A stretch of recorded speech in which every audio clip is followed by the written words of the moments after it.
one nation, under God, indivisible, with liberty and justice for all.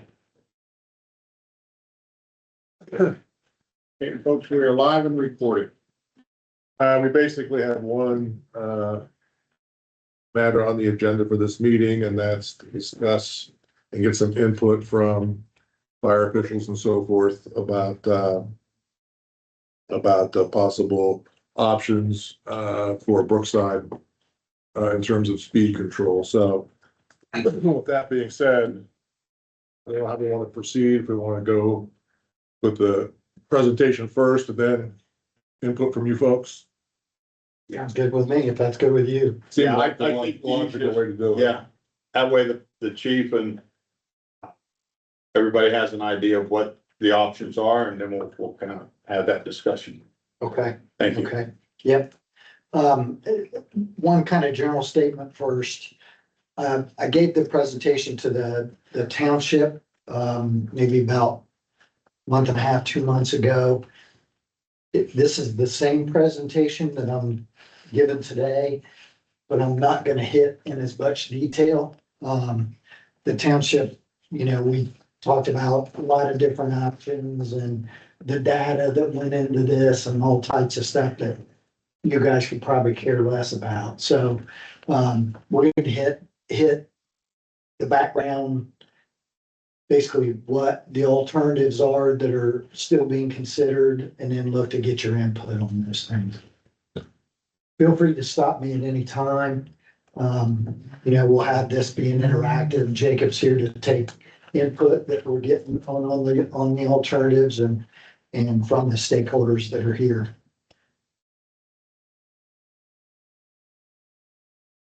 Here's where we are with the project status.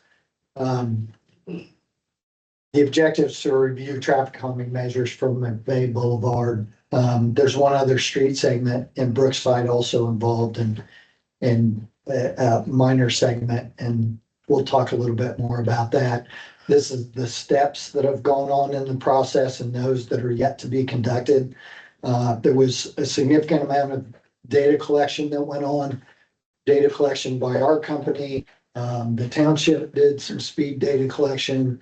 Franklin County Engineers Office came out and collected speed data in a couple of different times. We've had conversations with the school. So quite a bit of data has been collected that we've used to analyze and make recommendations on what kind of traffic calming measures could be used in the neighborhood. With the TCM's traffic calming measures, the TCM recommendation presentation was the one that we made to the township trustees and some of the township administration 6-8 weeks ago. And now we're at getting input from the stakeholders, police, fire, school. Once we're through with this process and kind of digest the input that we get from this group, then we'll go present to the neighborhood, and then we'll have a final report, as long as we don't have any other detours along the way, which could be easy, could easily happen, but that's at least the plan from here. Volume and speed observations, I'll go through this fairly quickly. ADT, average daily traffic on McVey, is 1,000 to 1,500 vehicles, which is, a lot for a neighborhood, but considered fairly low volume compared to most other streets of this nature that connect two major roadways, in central Ohio. You can see the average speeds for each of the locations that we took speeds at. And you can also see what we call the 85th percentile speed, which means that for that speed, like the first one's 27 miles an hour, 85th percentile speed means 85% of the vehicles were under 27, but 15 were still over 27. The average speeds are pretty reasonable. It's a 25 mile an hour speed limit road. The 85th percentile is not much greater than the speed limit, but we did have some higher speed vehicles out there. And obviously the neighbors the neighbors have been concerned for, some time about the speeds that they've been experiencing. Franklin County Engineers Office sent some people out to the four-way stops and did some data collection on the four-way stops. There is a high percentage of people that are doing a rolling stop at those, some are three-way stops, at those all-way stop intersections. Now, these rolling stop percentages may be shocking, but believe it or not, that's not that uncommon. If you think of your own behavior and your own driving behavior, it's the rare driver that comes to an absolute complete stop at a stop sign anymore. It just doesn't happen. So even though these seem really high, this is fairly consistent, maybe a little bit higher than what we see around the rest of Central Ohio. Now, the no stop that Franklin County Engineers Office observed, these are higher than what's typically experienced in Ohio. So we are seeing some, stop sign violation going on at all the always stop intersections. So another concern and another reason for some traffic calming measures that need to go on. The neighborhood roadway, McVey and Muirwood is the other piece that we were looking at as part of this, because this is kind of part of the cut through path as well, if you're coming from this direction on Snoffer. So we looked at this as well. All the segments have their own kind of characteristics. The natural one to break out first is the school zone. Obviously, it has concerns of its own, different kind of pedestrian activity, higher pedestrian activity, so we broke it out by itself. Muirwood is its own, so it was broken out. So then that naturally breaks out the first section, which has the most extreme curvature on McVey. So we broke that out, just being north of the school zone. South of the school zone, we could have made it one, but 5 really has different characteristics than 4 does. 4, for all intents and purposes, is as straight as any of the segments get, and a place where people can get up to higher speeds if they choose to. 5 has a little bit of curvature, a little harder to go faster. You still can, but different than 4. And also it has some different characteristics to the rest of the neighborhood, less dense homes along here than in the rest of the corridor. So those are how we broke the segments out, and then we looked at traffic calming measures for each one. Now you'll see there's a lot of traffic calming measures that we recommend for all of them, because some are going to work very, very well. Snoffer to Muirwood, this is segment 1 that I was showing you in the prior slide. I won't go over what's out there now, but we got an all-way stop, we got a speed control sign. These are the options that are still under consideration in that area. We have speed hump and speed cushion. The difference between a hump and a cushion, speed cushions, if you can see here, have these gaps that are consistent with an emergency vehicle, a fire truck, a bus, but not consistent with tire width for a vehicle, a standard vehicle that we drive. So the advantage of this is not to provide us that, it doesn't cause an emergency vehicle to slow. If they're in an emergency situation, they want to blow through, they can straddle this middle cushion and have a lot more speed than at a hump, where you got bump, you're up to a small flat part, and then you're back down the other side. Lane narrowing for a neighborhood street, McVey is relatively wide. It has the big yellow center line that's striped like a state highway, a rural state highway, which gives a driver their own perception of the purpose of the road. So the lane narrowing, we would very likely remove the center yellow turn or yellow stripe. Doesn't need to be.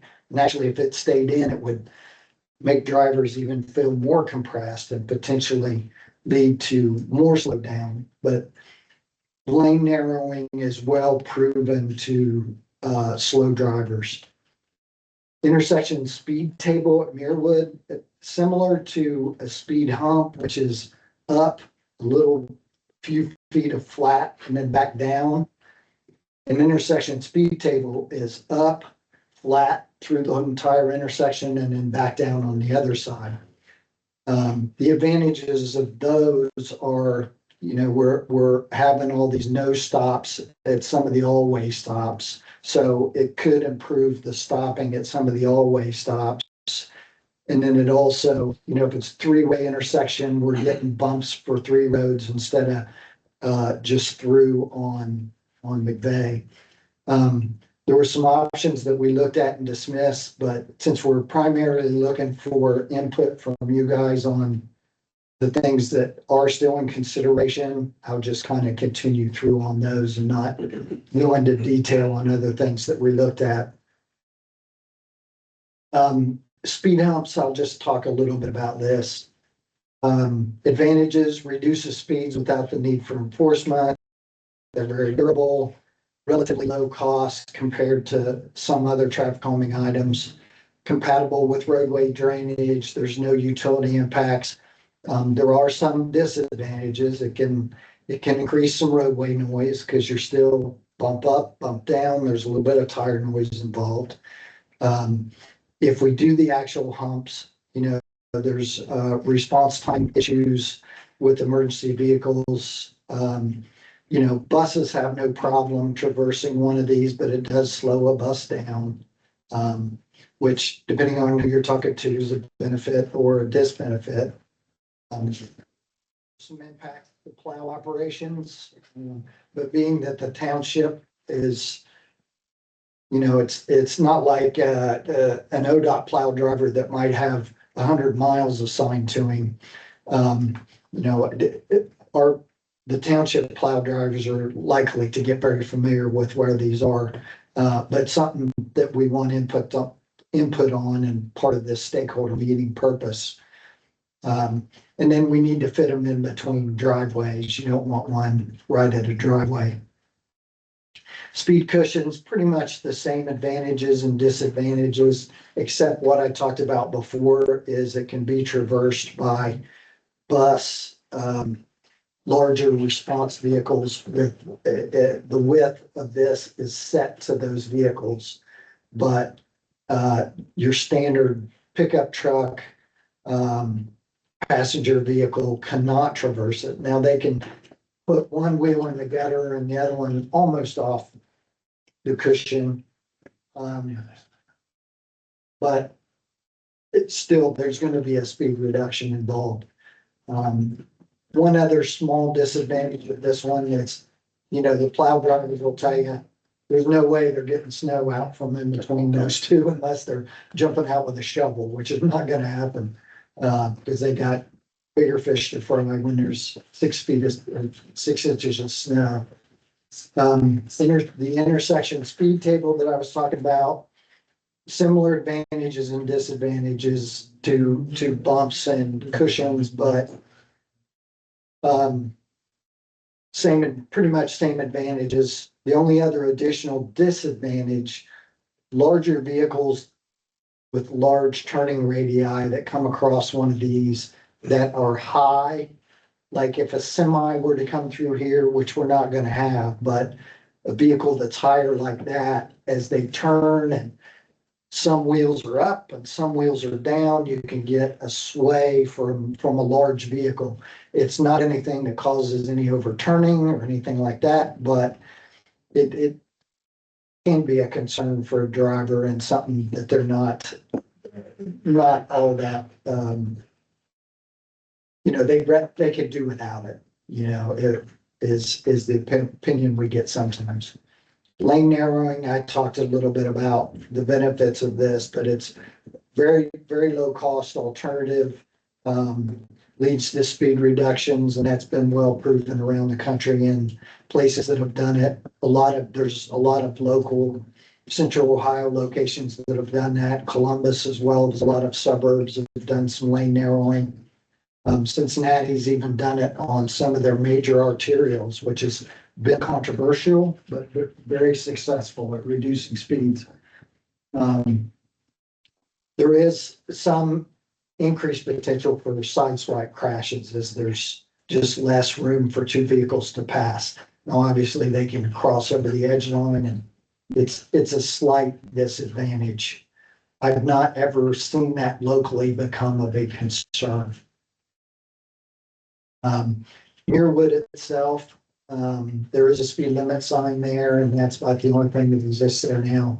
The roadway is a little less wide than McVey, but similar traffic calming measures pretty much being proposed here with the table and the speed table cushions. It doesn't currently have one of the speed feedback signs, so we are making that recommendation here. We think McVey itself is well covered with the two that it has. And then we had some other options that we dismissed. Lane narrowing for such a short, block long section of road. We could do lane narrowing there, if we so choose to, but probably not as effective as it is on McVey, where it's a long stretch of roadway. The Brookside School Zone, it's got an all-way stop, and of course it has the school zone itself. Similar recommendations being made here.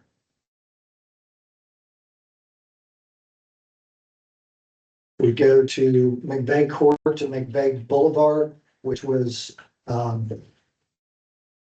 the longer, more straight section out of it that we had marked as 4 on that first map. It does have a speed limit feedback sign. There's a couple all-way stop intersections in there. Same lane width throughout with McVey.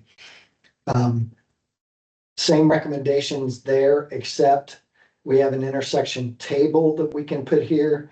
Now, a couple of these other, like the reason there's no intersection table in the school zone is when they did the recent sidewalk work, they put in some new ADA ramps or curb ramps, wheelchair ramps, however you want to refer to those.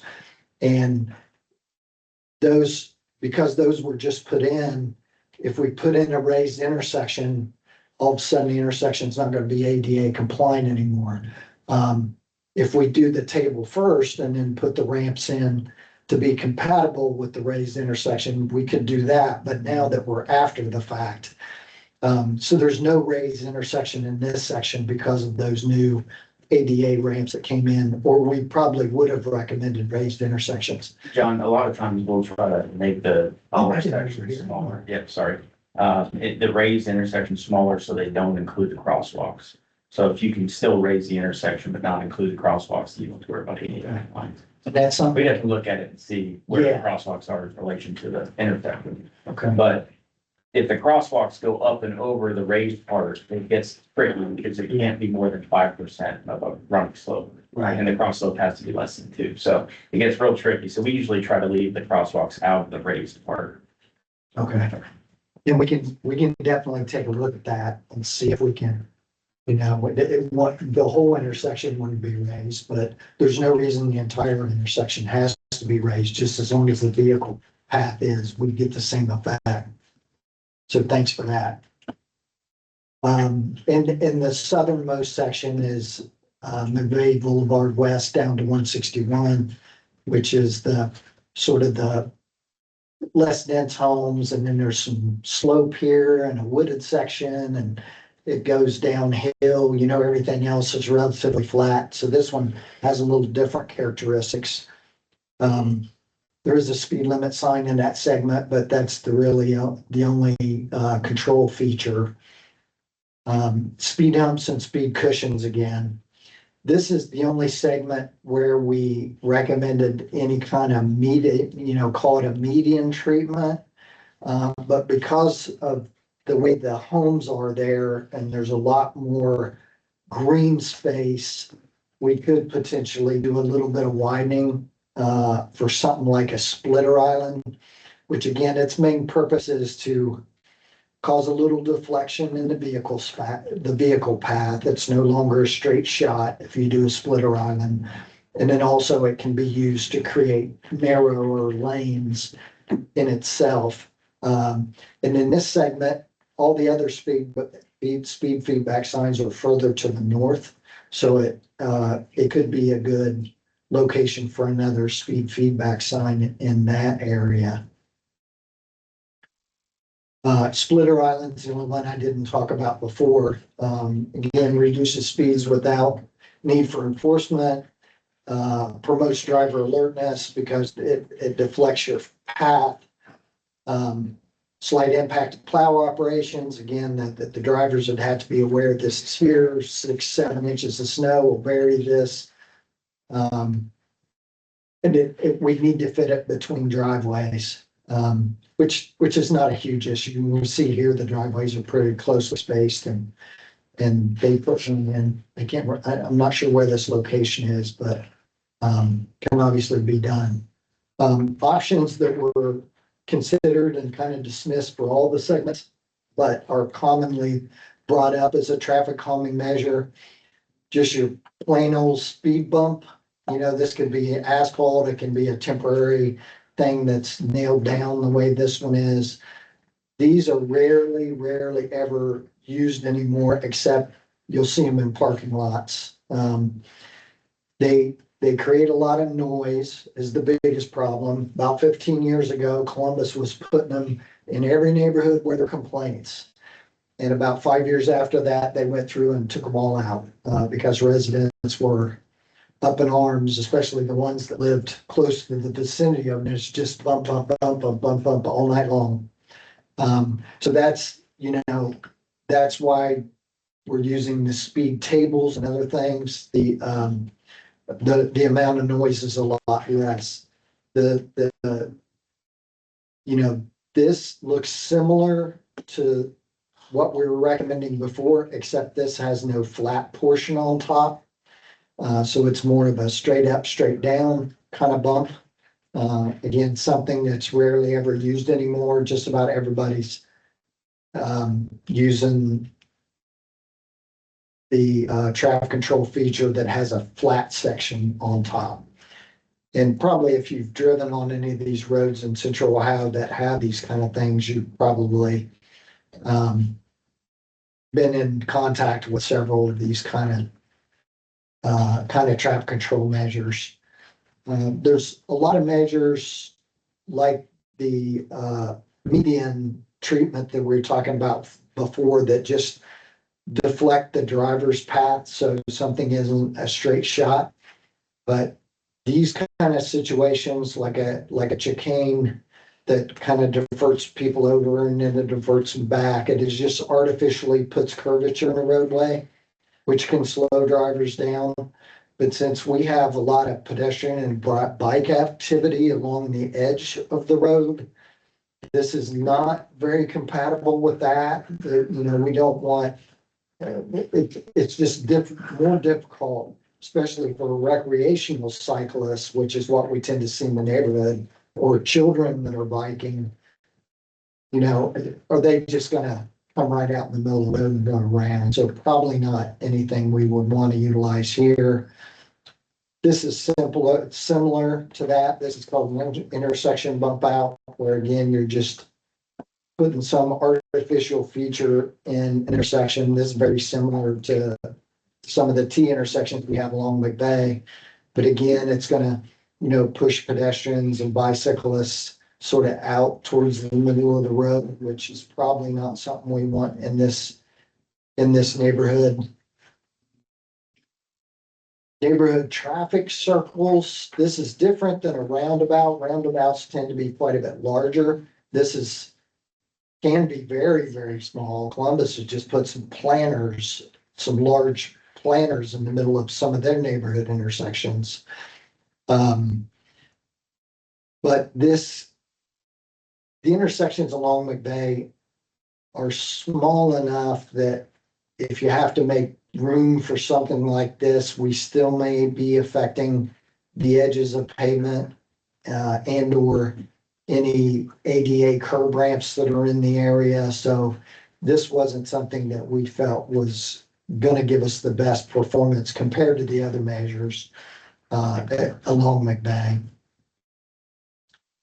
This is called a choker. It's similar to a chicane, but except the artificial features are right opposite of each other, and it's just artificially narrow the lanes physically instead of just with striping. This physically does it with some curb.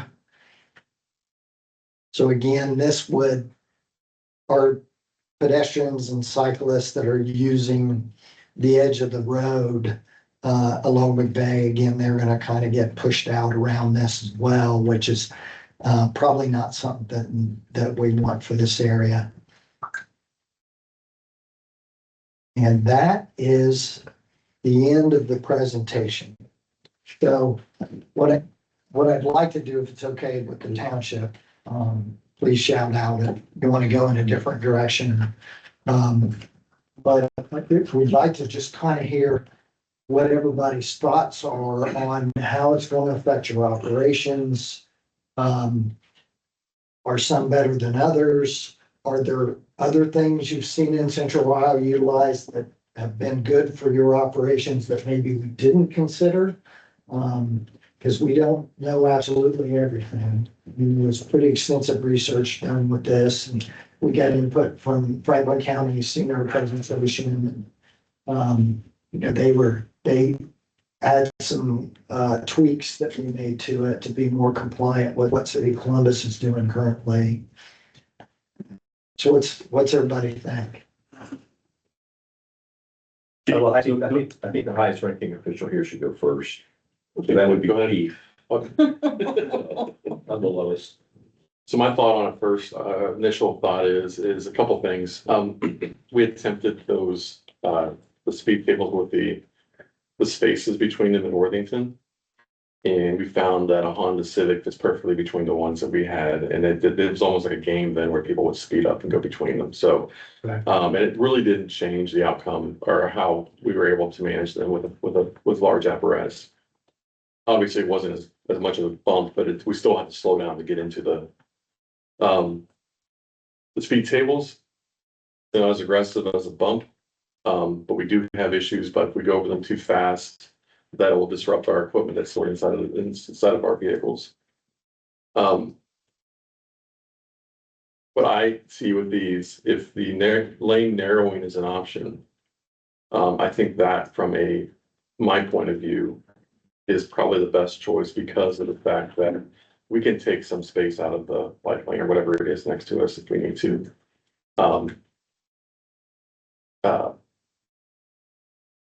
I'm thinking about some of our automatic gate partners. When we have a report of fire, it's not just our department, we have other departments. I mean, like, some of those departments have larger vehicles, such as a tractor trailer, ladder truck.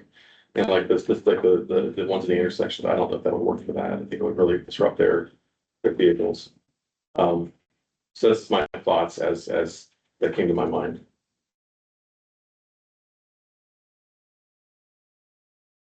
Tim Gear, I'm Director of Facility Management, Wilmington Schools, and I'm here representing, unfortunately, our Transportation Director, who is taking a well-deserved several-week vacation at the end of the school year. She did express to me that and I'm trying to think why, she did have some concerns with the narrowing options. But I can't, I can't see why as I'm sitting here. I know I've seen a lot of buses taken, and we have over by Center Park Elementary School in the Columbus area, we have a lot of the tables. And it's just funny, and it really does force you to slow down because the back of the bus, when it comes off there, you can see kids, it's kind of like a cantilever, they just kind of jump up. I don't know that any of these are unacceptable to us. I think it's the point that I would make. Okay. So, Would you mind, after she comes back from her break, maybe follow up with her on what her specific concerns were about the narrowing? Okay. Get it to me and or John. And, because I'd love to hear what sure. her input was on that. Okay. Happy to. Hey, Chief, are there options that are in use in Worthington that, or in the areas you support that you find less impactful? Door response. It's when you narrow the street down. It's just literally that's it, other than the narrowing though? So the streets that have cars parked on them, Mhm. just from us, our neighbors, we navigate, Sure, everybody goes slower. This is my observation. I'm not an official civil engineering thing, but people slow down quite a bit on those streets just to get through because they don't want to take off their mirror or whatever. right. But it's a natural object that is placed in the roadway to slow people down. So versus the streets that don't have cars parked on them, they tend to go faster and we can go faster too. We, like I said, the only thing we've done in our town is we did a pilot program with Right. those, speed bumps or tables, whatever they're called, with the ruts in them. And, I don't know the official finding. Mr. Moorhead, our service director, probably would have that. I know we would have that. But for our community, no, we don't, I can't think of anything other than this narrowing the street down with vehicles parked on the street. Yeah, and that's, you know, one of the unfortunate rubs is whatever slows down. Most, except for lane narrowing, most of the things that slow down drivers also slows down emergency vehicles. That's a fact. It's legit. Mike? I call you lieutenant, but I can make you another lieutenant. Whatever you guys decide, I guess, doesn't really affect the PD. I mean, we'll enforce whatever traffic laws are infracted at that time, but besides that, I think it mostly affects fire in the larger vehicles. Mike, in your estimation, based on with emergency responses and the equipment that you run in the back of your cruisers, would the speed table or the tables, or will they have any effect on impacting cameras or radio equipment that's built in the back of the cruisers? I mean, you have so much equipment built into a small area that high impact might, do you see that as a problem? Yeah, I mean, it depends how high you're talking about the elevation and how fast the patrol car is going. We do have a lot of IT back there, so between radios, cameras, special technology, there are chances to loosen some wires, you know, but also depends too on what they're responding to and the response needs, so. Well, and that's my there- concern. there I is that mean, risk. on a daily routine patrol, you guys are probably least impacted by the focus group here. But on a significant hot run, Otherwise, I can't. some things could have some detrimental effects to your equipment. So I want the police to kind of really think about, hey, you know what, is lane narrowing the way to go? What's least impactful to damaging our equipment or creating issues? You know, last thing we want is a radio to go out in the middle of a call. Guy can't get. I agree with Chief Zambito. I mean, if anything, just narrowing the lanes is probably the best option, everything that we saw here. John, how high is the speed table generally? I was afraid you're gonna ask me that. Sorry. Yeah, I Three. can't quote it off the top of my head. 3? 3. Okay. And Mike, and this is Mike Andreyko from the County Engineer's Office, Franklin County. What have you guys had most success with, least success with? I know you've done some things. Yeah, so we, as you know, we represent a lot of the townships and, we've reviewed and suggested speed calming measures for a lot of their subdivisions. You know, a lot of the county roads, we did, you know, they're higher speed, higher volume, not really the best for vertical deflection, which is what we call these, speed humps and speed tables. But the townships and the neighborhood subdivision areas, where all the roads are 25, I feel like the intersection table is the best kind of meeting in between. When you do the speed humps, you're supposed to do a series of them. Otherwise, they'll just slow down, go over the hump and then speed back up. And so the speed humps, when you do a series of them, they tend to be very impactful for emergency responders. Plus, there's a sign that has to be installed at every single one, a lot of signs to maintain. But the speed tables at the intersections seem to be the best application, at least for us when we're suggesting them. We usually suggest both and let the townships pick which one they want. Speed feedback signs are great. I see you're already using those. The lane narrowing, what I would caution is just putting some striping on a road, just like signs. Some people, it's gonna work for some, the rule followers, but it's not gonna work for all of them. It might be seen from the public as you just pick the cheapest and easiest option to do. And you definitely don't want that to be, to people to think that you're selecting because it's cheap and easy. We've done that in a couple areas where we try to stripe in a wider shoulder, narrow the lanes. It has a minimal benefit, I think, on at least our roads when we do it. So it is easy, it is less impactful, but it also might not be as effective. So for me, the best, best option usually is a speed table at an intersection. And those go about 30,000 an intersection, just to give you an idea of price. And they can be done as part of our resurfacing. So when we do our resurfacing program, we can include those speed tables in that and provide you an estimate for the next year. Mhm. How many intersections do we have on McVey? 1, 2, 3, 4. Those are freeways, right? Yeah. Can I ask you something real quick? Did you see the slide with the speed, 22 miles an hour, I think was the average, and the 85% was 27? Yeah, that was our data that we collected. Yeah. Does that stand, what does that data indicate to you? Is there a speeding issue with that, or is that? That means that there's a perceived speeding issue, not necessarily an actual speeding issue. Although one of the things that when you look at the average speed in the 85th percentile, it's not really telling you the whole story, because you may have some offenders that are driving very high speeds, and those wouldn't necessarily be picked up in those numbers. When we pulled the data from your speed feedback signs, we can see all the speeds that it registered. So if there's a certain percentage of high speeds that, tend to be racing up and down the road, you'll get that in the granular data, but you won't see that in the averages. So that doesn't necessarily mean that there's not a problem. But I will say most people, when they're standing alongside a roadway and see a car go by and you ask them how fast that car was going, they overestimate how fast the car was going. They don't actually understand, oh no, that car was actually going 25, but you thought it was going 35 because you're standing so close to the road. So, yeah, I think you may have a problem, but looking at when we collected the data, it didn't get picked up in the averages.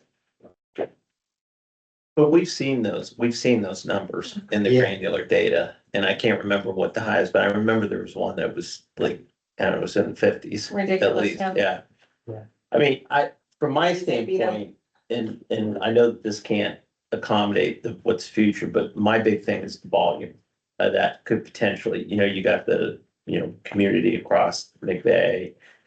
Also with, until they figure out 161, people are gonna use that as a cut through, especially if I know I can get through there. And to me, I'm saying, how do we do it in such a way that I don't wanna go down there because I'm not gonna gain any time. I may have to go down there once or twice to figure out like, hey, I'm not saving any time by cutting through Brookside.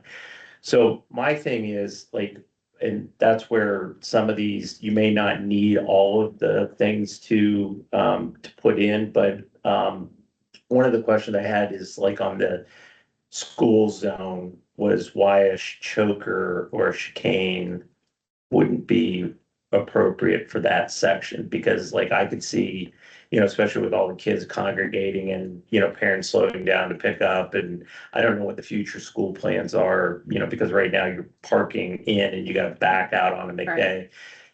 So if we did a neck down on both sides coming into that zone where, it's either you're necking it down to one lane and then once you're in, it opens up to two.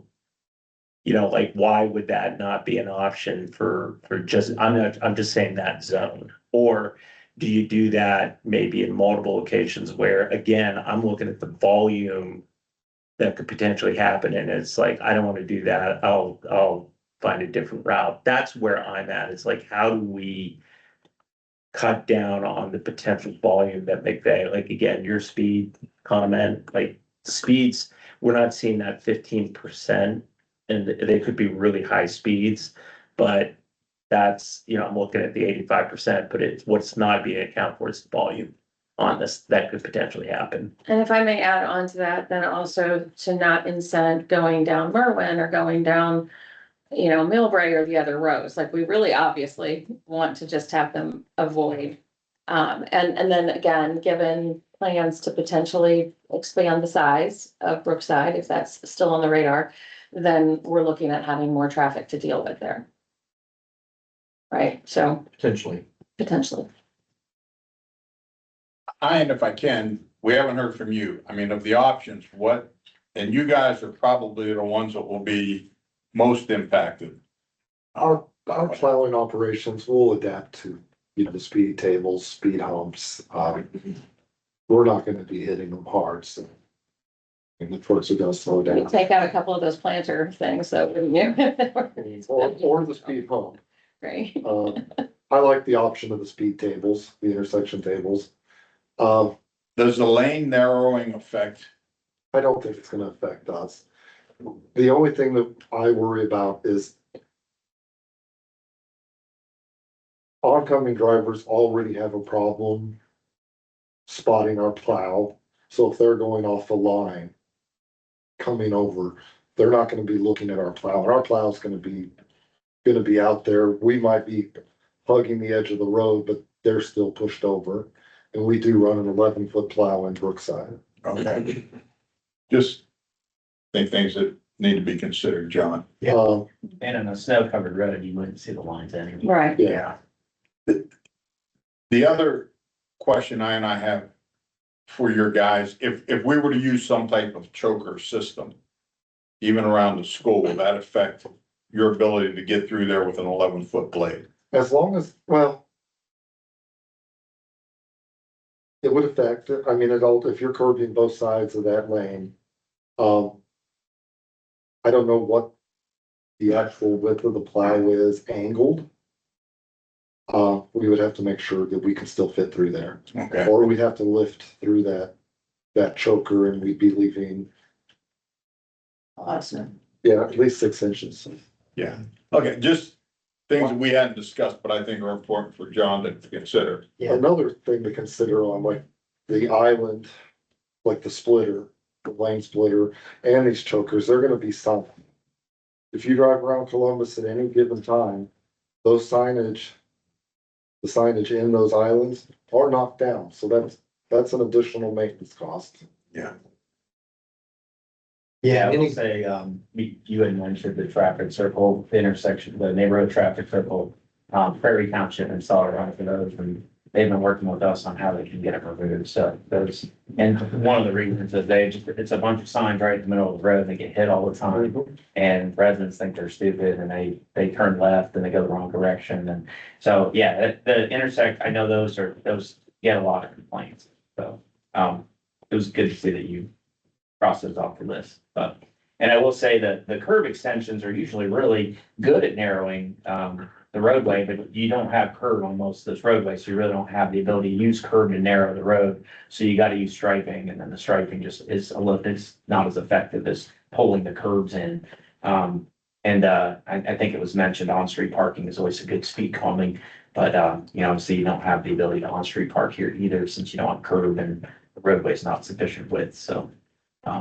Yeah, you're limited on your countermeasures because there's no curb and the roadways somewhat narrow, based on, if it was curved, it would be a little wider, it'd be at least 26 feet wide, so. I'm going. Good, I'm just waiting for it. Anything else? unless anybody here has any other comments or questions. All right, well, we appreciate everybody's input. We had to call this as a special meeting because all the trustees, even though we've heard your presentation before, obviously, we wanted to hear for your feedback here from the school and the police and the road and fire and so forth. So we appreciate you coming in today, and we'll put all this in the hopper and continue to press forward with this. So the, So the next, sorry, yeah. the next step Next is to coordinate, times to meet with the focus group of residents that live along the different parts of McVey. John, I'll just work with you and figure out when you're available and then do a poll with those residents to see when they're available. Yeah, I mean, I think we probably need to have a general discussion first to determine. Okay. Are we, based on the input, crossing anything off the list? Are we adding anything? You know, Andy mentioned the chokers at school. Mhm. You know, the police or fire had some concern about the raised aspects of things, so we'll have to. Yeah, I think the next step is. Is our meeting and then, yeah, Then it'd be the focus group. You wanna have- Ultimately a public. Yeah, Yeah. on the fifteenth. Okay. Available, I think. and the message I sent out to the residents that are involved in that was, you know, early July anyway, so. That would work, So that- especially if you could come to either the next meeting in June, which is. The 15th. Monday the 15th. Then it would be July 6th. The 6th, isn't that on Monday? Yeah. Yeah, it's a Monday, yeah. Yeah, so the 6th or the 15th, if either one of those two work for you, we can still keep that mid-July timetable for a focus group. I'll have to take a look at the 15th. I'd like, left my phone in the car. Okay. And just to make sure, that will give us enough time for your transportation director for you to Okay. connect with her Good. as well, to weigh that in, and then we can come back and have more conversations. And I mean, and even beyond that, then I know we discussed in a open public meeting, open house for all the residents after that other step. So this is a long process. And we just wanted to make sure that we are following the process and making sure people, each and every step of the way, get that input, and we weigh it as we go along. And does that give you time too, to look at, looking at the measurements on your plow and what that would do? All right, with that being said, I'll look for a motion to adjourn. Make that motion? Second, vote? Yes. Yes. Catch basin. Mhm.